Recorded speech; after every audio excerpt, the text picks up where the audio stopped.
Morning everyone, good morning mga kakapsat. Narito po, naging patient ko si Sir Jahid. Natutuwa naman ako kasi gusto daw niya ng gantimpala. Okay sir, ask kita, kapag mahulaan mo kung ilan taon po ako, bibigyan kita ng ubeng gantimpala. Yes, ha? thank you so much advance. So, ilan taon na po ako? So, for me, based on... Isang beses ka lang huhula, yes. ha? Ito yun.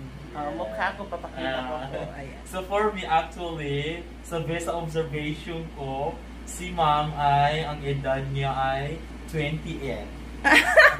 28? Yes, final, 28. Sure ka, Sir Jahid? Yes po.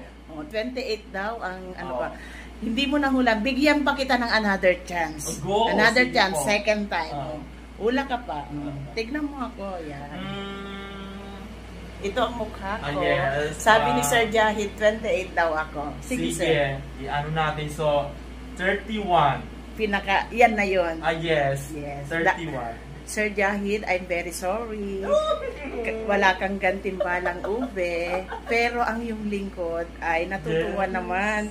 Actually, I'm 49 years old. Hindi talaga halata, madam. Yung aking panganay ay 27 years old na. May panganay na si madam. Tapos ang bunso ko po ay 25. Yes. Thank you, sir. Thank you, You're din. welcome.